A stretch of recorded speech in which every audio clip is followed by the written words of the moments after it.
Hello everyone, எல்லோரும் எப்படி இருக்கீங்க? நல்லா இருப்பீங்கன்னு நம்புகிறேன். இன்னைக்கான ரீடிங் பார்த்தீங்கன்னா boil number 1 and boil number 2.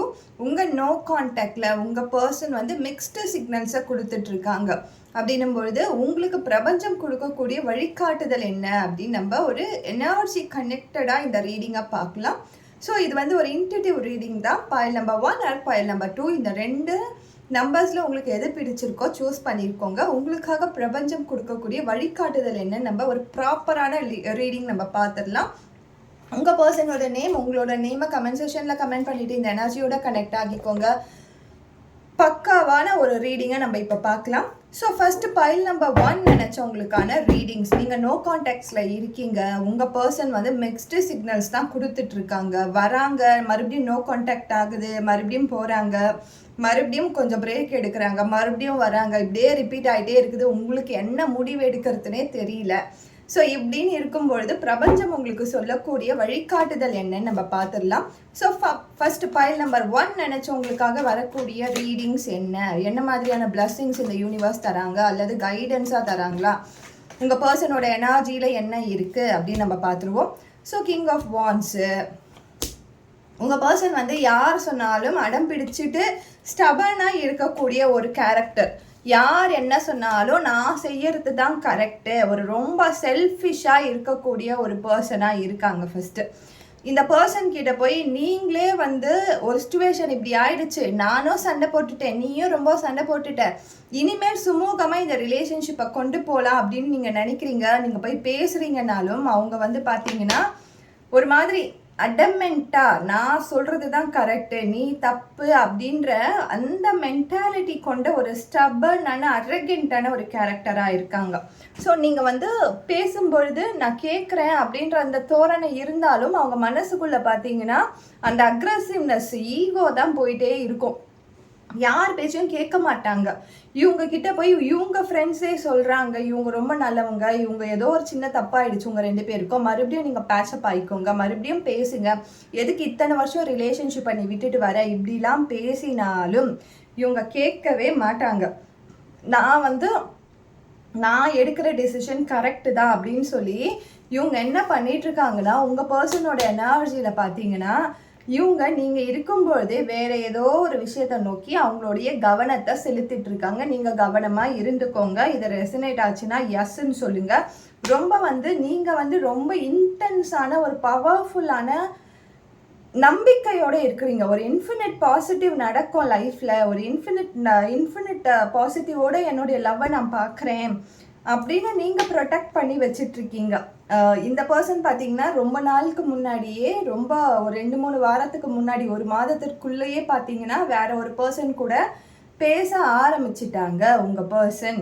So இவங்க வந்து ஸ்டபன்னஸாக இருக்காங்க, இவங்க வந்து ரொம்ப ஸ்டபன்னஸாக இருக்காங்க, ரொம்ப ஈகோயிஸ்டிக்காக இருக்காங்க, ரொம்ப அரகென்ட்டான பர்சனாக இருக்காங்க. ஆனால் நீங்கள் தான் ஒரு சாஃப்டான நேச்சரில் ரொம்ப பாசிட்டிவாக இல்லை நான் ரொம்ப நம்புகிறேன், இது வந்து சும்மா ஒரு சின்ன பிரேக் தான், எங்களுக்குள்ள ஒரு சின்ன சண்டை தான் அப்படின்னு நீங்கள் நினச்சிட்ருக்கீங்க. ஆனால் உங்கள் பர்சன் எப்போவோ வேறு இடத்த பார்க்க ஆரம்பிச்சிட்டாங்க. ஆஸ் பர் கார்டு இது யாருக்கு ரெசினேட் ஆகுதோ அவங்க மட்டும் எடுத்துக்கோங்க, எல்லோருக்கும் ரெசினேட் ஆகாது. பட் இவங்க நிறைய வந்து பார்த்தீங்கன்னா மற்றவங்க சொல்கிறத வந்து கேட்கவே மாட்டாங்க, ஷேரிங்லேயே இருக்காது, கேரிங்கே இருக்காத ஒரு பர்சன் தான்.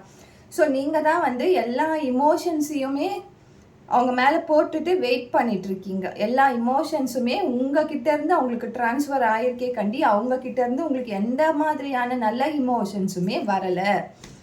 ஸோ கிளியரன்ஸ்க்காக உங்களுக்காக யூனிவர்ஸ் கொடுக்கக்கூடிய கைடன்ஸாக என்ன வருதுன்னு நம்ம பார்க்கலாம். கிளியரன்ஸ்க்காக என்ன வருது, என்ன மாதிரியான நேச்சராக இப்போ நீங்கள் இருக்கீங்க. இன்னர் கான்ஷியஸ், உங்கள் மனசில் வந்து குழப்பங்கள் போயிட்டே இருக்குது. நீங்களும் ஸ்டபனாக தான் இருக்கீங்க, நீங்களும் வந்து ரொம்ப லேஸாக விட்டுட்டு போகிற பர்சன்லாம் கிடையாது. நீங்கள் வந்து அமைதியை தேடி போகிறீங்க அப்படின்லாம் நான் சொல்ல மாட்டேன். நீங்கள் என்ன பண்ணுறீங்கன்னா நீங்களும் ஸ்டபனாக தான் இருக்கீங்க. நீ எப்படி என்னை ஏமாற்றிட்டு போகலாம், நீ எப்படி என்னை விட்டுட்டு இன்னொருத்தவங்க கூட பார்க்கலாம், நீ எப்படி இதை வந்து வைண்ட் அப் பண்ணிக்கலாம், நீ எப்படி என்னை விட்டுட்டு போகலாம், மிஸ்டு சிக்னல் எனக்கு கொடுத்துட்டு நீ மட்டும் எப்படி நிம்மதியாக இருக்கலாம் அப்படின்ற 2 எட்ஜஸும் ஒன்றா சேர்ற மாதிரி, 2 எட்ஜஸும் அப்படியே முட்டிட்டு நிற்கிற மாதிரி இருக்கீங்க. 2 பேருமே வந்து நான் ஒரு மாதிரி இருக்கேன், எனக்கு ஆப்போசிட்டாக நீ காமாக இருப்பேன்னு பார்க்குறேன் அப்படின்லாம் கிடையாது. 2 பேருமே ஸ்டபனாக இருக்கிற கேரக்டர்ஸு. நீங்கள் ஹோப் நம்பிக்கையாக இருக்கீங்க. நான் சின்சியராக இருந்திருக்கேன், நான் சின்சியராக லவ் பண்ணியிருக்கேன், நான் சின்சியரான பர்சன், என்னுடைய லவ் உண்மை, அதனால் நீ திரும்பி வருவ அப்படின்ற அந்த ஒரு மனசில் ஒரு வைராகியத்தை வச்சுட்டு இன்னைக்கு வரைக்கும் காத்துட்ருக்கீங்க. ஸோ 2 பேருமே ஸ்டபன். அவங்க எந்த அளவுக்கு ஸ்டபன்னா, அவங்க நெகட்டிவ் சைடில் ஸ்டபன், நீங்கள் பார்த்தீங்கன்னா பாசிட்டிவ் சைடில் ஸ்டபனாக இருக்கீங்க. உங்கள் இன்னர் கான்ஷியஸ் வந்து உங்களை வந்து வழி நடத்திக்கிட்டே இருக்குது. நீங்கள் வந்து ஒரு இடத்துல வந்து விட்டு கொடுத்துட்டு போகணும்னு நினைக்கிற பர்சனே கிடையாது. நீ எப்படி இருந்தாலும் என் கூட தானே நீ வரணுன்ற அந்த ஒரு மனசில் வந்து அந்த ஒரு விஷயத்தை வச்சுட்டு வைராகியமாக காத்துட்ருக்கீங்க. நான் என்ன தான் இப்போ சொன்னாலும் நீங்கள் வந்து அந்த வைராகியத்தை விட்டுட்டு வரப்போகிறது கிடையாது. உங்கள் 2 பேருக்கும் இருக்கக்கூடிய இந்த லவ் அண்ட் ரிலேஷன்ஷிப்பில் பிரபஞ்சம் உங்களுக்காக கொடுக்கக்கூடிய வழிகாட்டுதல் மட்டும் என்னன்னு சொல்லி இந்த பைல் நம்பர் 1 நம்ம முடிப்போம். ஸோ 2 பேரில் யாருன்னா ஒருத்தவங்க வந்து கொஞ்சம் காம் டவுன் ஆகி கொஞ்சம் விட்டு கொடுத்துட்டு போகிறது ரொம்ப நல்லது. யாருன்னா ஒருத்தவங்க விட்டு கொடுத்துட்டு போகணும். ஸோ விட்டு கொடுத்துட்டு போனால் தான் இந்த செப்பரேஷன் அப்படின்றது வந்து சோல்மேட்டாக மாறும். இல்லை 2 பேருமே நாங்கள் 2 பேருமே ஸ்டபனாக தான் இருப்போம், நாங்கள் 2 பேருமே எதிர் முனையாக தான் நாங்கள் நிற்போம், நீ இப்படி பண்ணனா நானும் அதுக்கு ஈக்குவலாக இப்படி பண்ணுவேன் அப்படின்ற அந்த ஒரு இதுவில் இருக்கிறது உங்களுடைய லவ் அண்ட் ரிலேஷன்ஷிப்க்கு அந்த அளவுக்கு சரி கிடையாது. இப்போ உங்கள் பிரபஞ்சம் உங்களுக்காக கொடுக்கக்கூடியது யாருன்னா ஒருத்தவங்க கொஞ்சம் வந்து காம் டவுன் ஆகிக்கோங்க. உங்களுடைய எனர்ஜியிலேருந்து உங்களுடைய சைட்டை எல்லாமே நல்லது தான், நல்லது. நீங்கள் வந்து ஸ்டபனாக இருக்கிறது கெட்டதுன்னு நான் சொல்ல, பட் கொஞ்சம் விட்டு கொண்டு போகிறது ரொம்ப நல்லது. ஸோ அடுத்ததாக ஃபைல் நம்பர் 2 நினச்சவங்களுக்கான ரீடிங்ஸ் என்ன வருதுன்னு நம்ம பார்க்கலாம். உங்கள் லவ் அண்ட் ரிலேஷன்ஷிப்பில் உங்கள் பர்சனோட எனர்ஜி எப்படி இருக்குது, உங்கள் லவ் அண்ட் ரிலேஷன்ஷிப் இப்போ இருக்க கரண்ட் சுச்சுவேஷனில் எப்படி இருக்குது அப்படின்னு நம்ம பார்க்கலாம். ஸோ இல்லை ஆல்மோஸ்ட் 3rd பர்சனோட இன்வால்மெண்ட்டு ரொம்ப அதிகமாக இருக்குது இந்த பைல் நம்பர் 2 நினச்சவங்களுக்கு. டிசிஷன்ஸ் உங்களால் எடுக்க முடியல. உங்கள் மன ரீதியாக நீங்கள் என்ன நினைக்கிறீங்களா, ஓகே என்னை விட்டுட்டு நீ வந்து இன்னொன்று ஒரு பர்சன் கூட நீ போயிட்ட, எனக்கு தெரியுது, நல்லாவே தெரியுது, 3rd பர்சனோட இன்ஃப்ளூயன்ஸ் இருக்குது. இது அஃபையராக இருக்கலாம், ஒரு அம்மா கூட வந்து அம்மா சொல்கிற பேச்சை கேட்குற ஒரு பையனாக இருக்கலாம், பொண்ணாக இருக்கலாம், சொந்தக்காரங்க சொல்கிறத தான் நான் கேட்பேன், ஃப்ரெண்ட்ஸ் சொல்கிறத தான் நான் கேட்பேன் அப்படின்ற மனநிலையில் இருக்கக்கூடிய பர்சனாக இருக்கலாம். ஆனால் இவங்க லவ்வில் வந்து அப்புறமா உங்களை ஹர்ட் பண்ணியிருப்பாங்க, அல்லது புதிய ஒரு துணையை தேடி போயிருப்பாங்க உங்கள் பர்சன். இந்த 3rd பர்சன்றது நம்ம எப்படி வேணாலும் வச்சுக்கலாம். உங்கள் லவ் அண்ட் ரிலேஷன்ஷிப்க்கு எது ஆப்ட் ஆகுதோ அதை மட்டும் எடுத்துக்கோங்க. ஸோ உங்கள் மனசில் வந்து ஒரு கோபம் இருந்துக்கிட்டே இருக்குது. நீங்கள் வந்து டிசிஷன் எடுக்க முடியாமல் இருக்கீங்க. இப்போ விட்டு நான் விலகி போட்டுமா வேண்டாமா அப்படின்ற அந்த மனநிலையில் தான் நீங்கள் இருக்கீங்க. உங்களுக்கு தெரியுது ஏதோ ஒரு தவறு நடக்குது, யாரோ இன்வால்வ் ஆகியிருக்காங்க அப்படின்ட்டு. முக்கியமாக இதில் பார்க்கும்பொழுது ஒரு கிங் அப்படின்ற அந்த எனர்ஜி அப்படின்றது ஒரு ஆணோட எனர்ஜி இதில் ரொம்ப அதிகமாகவே இருக்குது. ஒன்று அவங்களோட அப்பாவாக இருக்கலாம், அல்லது அங்கிளாக இருக்கலாம், அண்ணனாக கூட இருக்கலாம், ஃப்ரெண்டாக கூட இருக்கலாம், பெஸ்டியாக கூட இருக்கலாம். யாரோ ஒருத்தவங்க ஒரு ஆண் எனர்ஜி இதில் ரொம்ப அதிகமாக இருக்குது. ஸோ இந்த பர்சன் வந்து உங்கள் தேடி வருவாங்களா அப்படின்னு சொல்லி நீங்கள் பார்த்தீங்கன்னா 2மே பேலன்ஸு. இதில் பார்த்தீங்கன்னா 2 ஆஃப் ஸ்வார்ட்ஸு, 2 ஆஃப் பென்டக்கல்ஸ் பேலன்ஸ் பண்ணிக்கிட்டே இருக்கீங்க. உங்களுக்கு டெசிஷன் எடுக்கிறதுல தான் இப்போ வந்து ரொம்ப நீங்கள் வந்து தவிக்கிறீங்க. டெசிஷன் தான் உங்களால் எடுக்க முடியல. ஏன்னா உங்கள் மனசு வந்து அவங்க பக்கமாக போயிட்டே இருக்குது, அவங்க விட்டு விலகி வரமாட்டேங்குது. ஸோ நீங்கள் கொஞ்சம் காம் டவுன் பண்ணி முடிவெடுங்க. உங்களுக்கான ரிசல்ட் கண்டிப்பாக உங்கள் கையில் தான் இருக்குது. நீங்கள் போய் மற்றவங்க கிட்ட வாங்கணும்னு அவசியம் கிடையாது. ஏன்னா இதில் வரது எல்லாமே ஒரு அடமெண்ட்டான ஒரு நெகட்டிவான ஒரு ஃபீமேல் எனர்ஜியை விட ஆண் எனர்ஜி, ஒரு மேல் எனர்ஜி இதில் ரொம்ப அதிகமாக இருக்குது. ஸோ கொஞ்சம் நீங்கள் பார்த்துக்கோங்க. ஏன்னா உங்களோட டிசிஷன்ஸ் வந்து கொஞ்சம் கரெக்டாக இருந்துச்சுன்னா மிச்சதெல்லாம் சரி பண்ணிடலாம்.